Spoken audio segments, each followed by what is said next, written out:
when a firefight erupted in Basilan on the 1st of June. Sir, kaya mo yan, sir. There are several armed groups in this region. Tinamaan lang ng shrapnel yan. Patay naman tayo, tangina. More than 60 civilians have already died.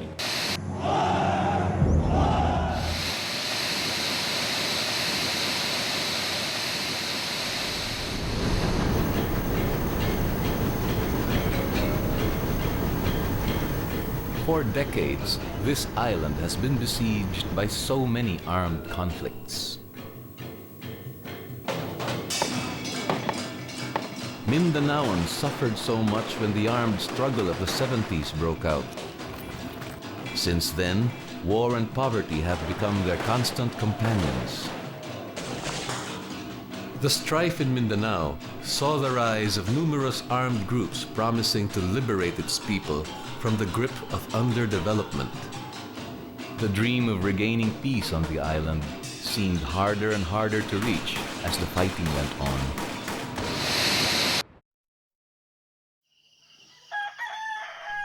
But as the sun rises, the new day has brought silence to this part of Mindanao.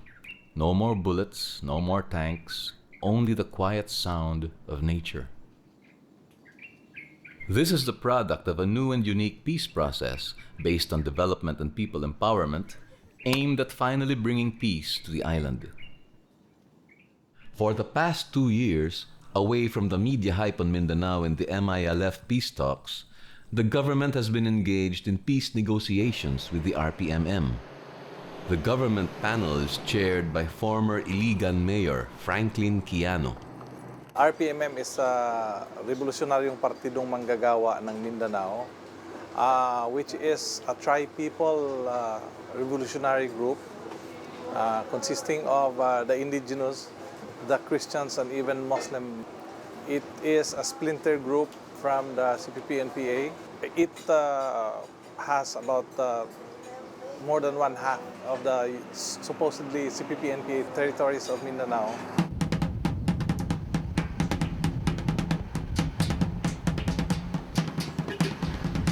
According to Ike de los Reyes, political advisor to the RPMM, they don't share the intent of the CPP-NPA to overthrow the government.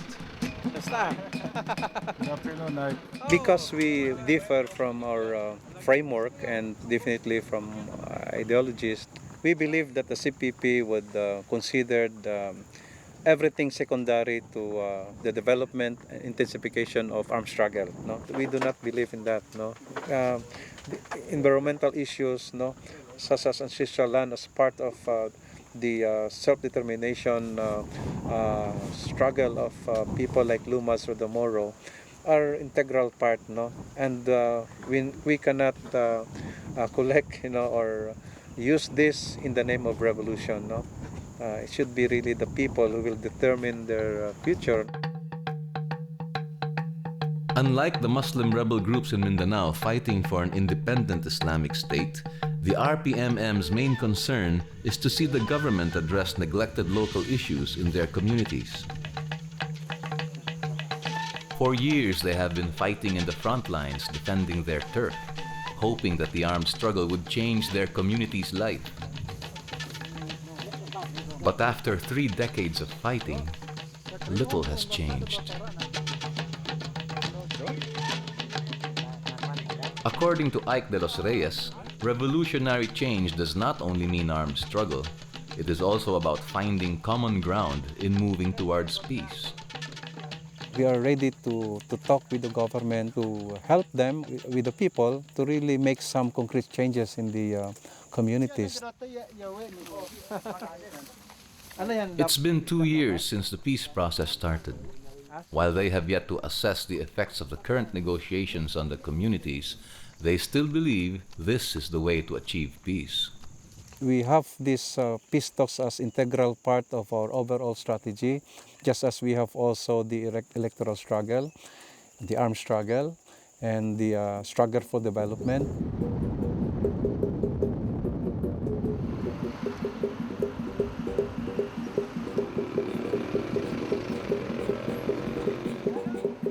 From the very beginning, this peace process was unique.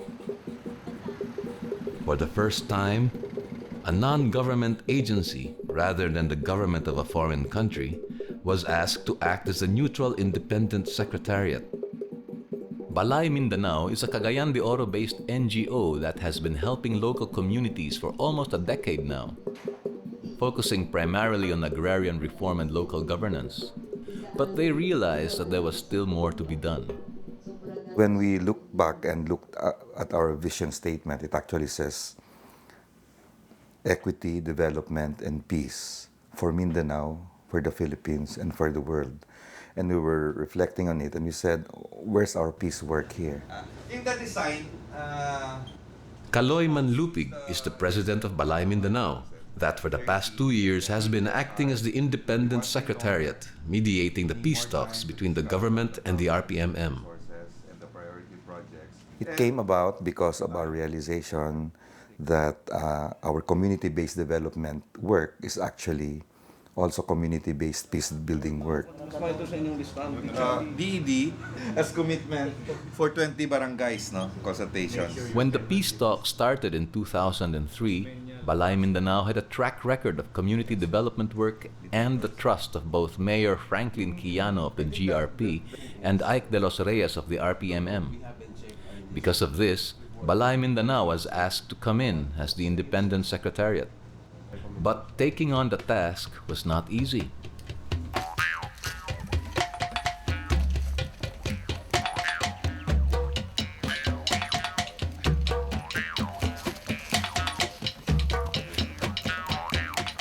Balay Mindanao had absolutely no experience in this kind of work. So somehow we just learned as we did things.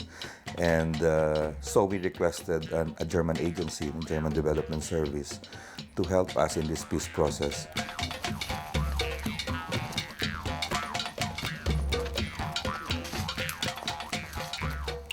They asked us if we could help them provide some expertise on how to set onto track a peace process, how to shape processes, how to establish communication links between the negotiating parties. We started looking for an expert in peace negotiations, Paul Clifford, who was willing to come.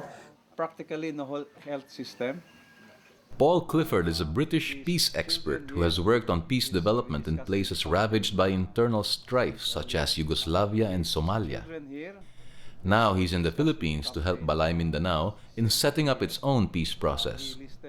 This is the first time that I've been involved in a peace process where the emphasis really is on the development of communities rather than on the political process.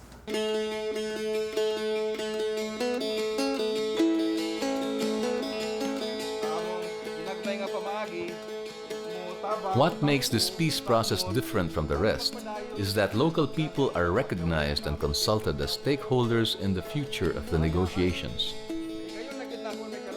We should really involve them from the very start and up to the very end. No?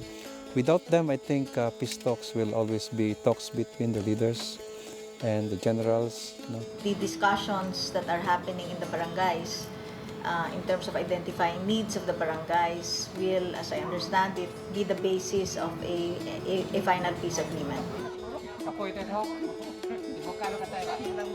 Community involvement is done through barangay consultations. These consultations are a key component of this peace process. The barangays meet and determine themselves what their development needs are.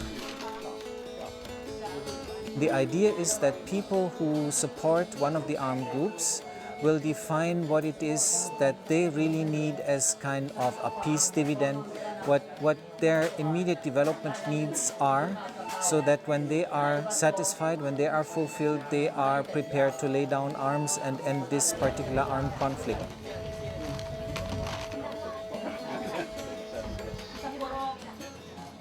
Ang peace po daw kuno is a process of self-transformation as well as societal transformation. So, gikan sa kagalingon, kung nanatay nagtuot nga malinawon ta or nabuhi ta nga malinawon, naputay epekto diha sa community. In these consultations, local people are empowered to determine their future. They identify and assess their needs. Kung walay ka linaw In the sa barangay consultations, the framework is allow people, let this peace process be opportunities or spaces for people to experience how it is to win. Not the big war, not the big revolution, but their own struggle against inequity, like ownership of the farmlands, like access to the fishing grounds, or access to the forest, or control over the forest. These things can already be done at their level. When they identify issues that they cannot address on their own, they bring them to the attention of the proper agencies. You will be surprised that the local constituents, if asked about how they want the peace process to go, really actively participate, and you have barangays trying to identify the resources in their barangays and hoping that they would also have a share in the decision of how these resources are to be used. And what's nice about this is that actually the emphasis is being put on benefits to the local population rather than a political group seeking power for its own end. And that gives it a very different feel.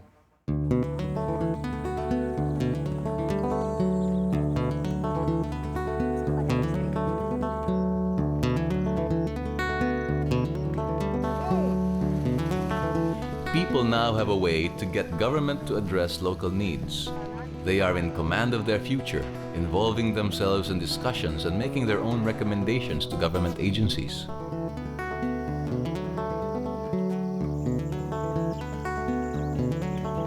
The consultations can happen, but obviously the key thing, as I was saying, was the implementation.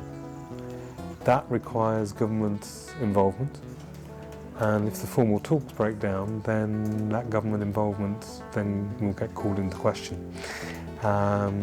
So for me, the two have got to go hand in hand for this process to be sustainable in the long run, and for the development to actually happen on the ground. The ball is now in the government's hands. Its seriousness and commitment to the peace process will be tested by how effectively it responds to the issues raised by the communities in their barangay consultations. We are implementing what we call a community-driven development. This is a program of poverty reduction that involves the community to go through an analysis and then present the priority issues and engage the other villages at the municipal level in allocating a fund. The indicative fund is 300,000 pesos times the number of barangay. We'll have a school building, potable water, facilities for electricity, which means if they're not ready for connection, we bring in a generator.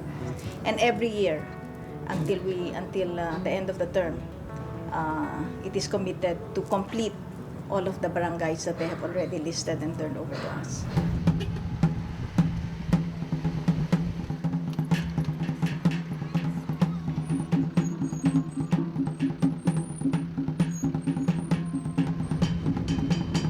But the road to peace is not without its bumps.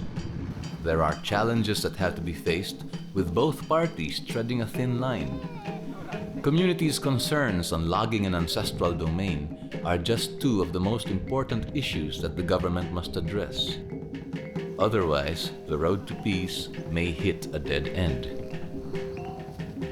If we gauge the sincerity in terms of how far we have gone to the confidence building, I think from 1 to 10 it's 2, because we have 2 pilot areas, for instance here in UP, where the issue is logging is still here, and in fact it has developed, and study would reveal that they are even preparing for plantations now on the lands that we are trying to protect as ancestral domains of the Dumads here. Yung issue ng logging as part of the confidence building sa GRP-RPMM peace talk.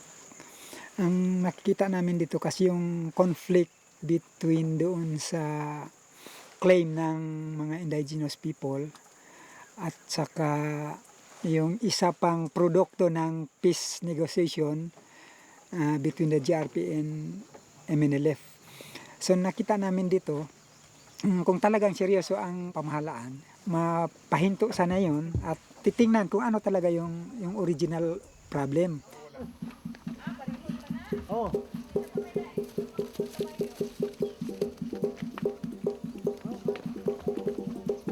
There has been a long history of government neglect of Mindanao. Basic services that were promised a long time ago are still missing. Pangunahing problema namin yung kalsada kasi, yung pagdala ng mga produkto. Nagkaroon lang ito ng kalsada noong nagpunta rito si Binky Suliman. Pagkatapos noon, pinangako ni Mayor na mayroong culvert. Problema, hindi pa nabaon.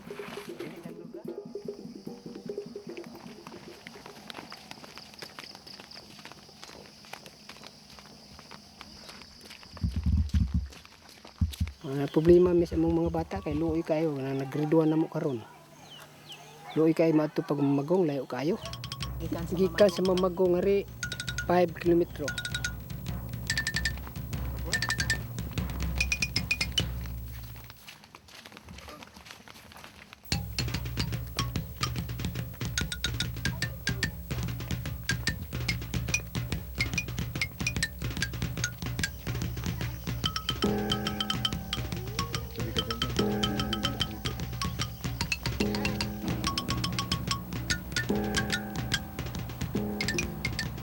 Yung kamot yung nga maabrihan ron tuiga kay na may daghan mga bata na mo rin gagmay. Na, nya sa mga imong eskwelahan na humana.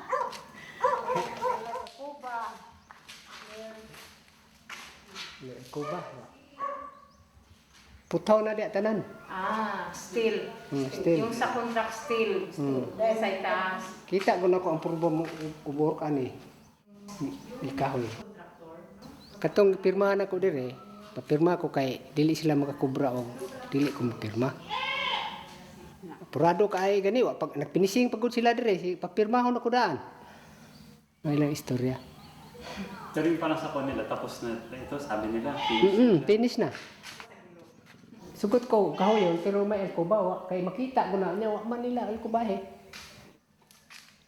I think government and even all those involved in the peace process should be very careful in ensuring that this process does not create another wave of disappointment. No? Because if the people become cynical again, it's so difficult to restore confidence.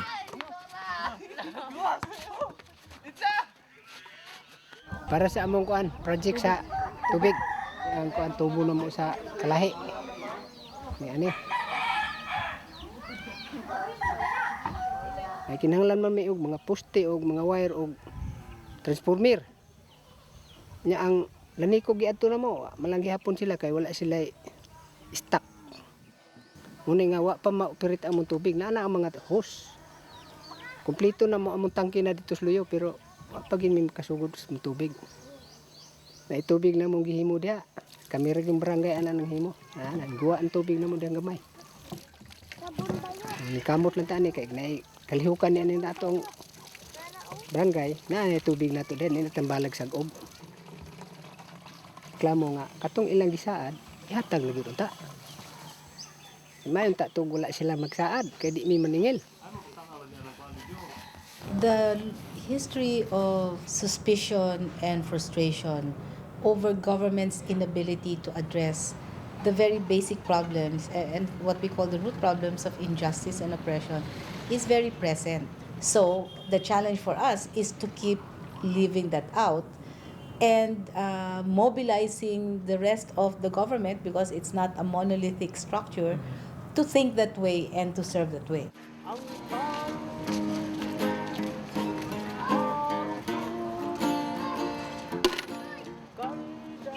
While it seems that there is still a long road to peace, Mindanaoans are hoping to see their land prosper and eventually to achieve harmony among its diverse people. Maganda talaga dahil kapayapaan at kaunlaran. Yun. talagang hiling at hinahangad namin yan. So in the spirit of the bayanihan, as we carry a hut, a home from one place to the other, it would not be possible to carry it if you will have different voices. You will have to, in unison, say 1, 2, 3, focus our attention, dedicate, and in so doing, we will also be able to resolve the conflicts in our localities. Everyone has to get in, and we are seeing that. We are seeing that in Mindanao. The building blocks are there. We have to be hopeful because it's the future of the country, it's the future of our people, it's the future of our children. And for the RPMM, they are ready to do their part, as long as the other side will remain sincere in their commitments and promises. So all these parts of the strategy will be directed to achieving reforms, concrete reforms within the government, within the communities, within even in our values. So after the reforms, we can have qualitative changes, no? Which we hope to raise this into qualitative change, no, in the society. So we are passing that stage now.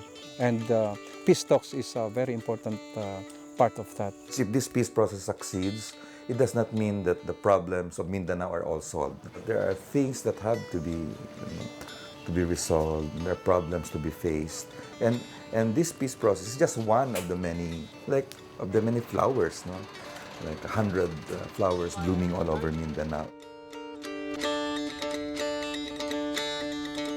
Without peace, there can be no development. And without development, there can be no peace. With both sides accepting this reality, there is now hope for a lasting peace on the island of Mindanao.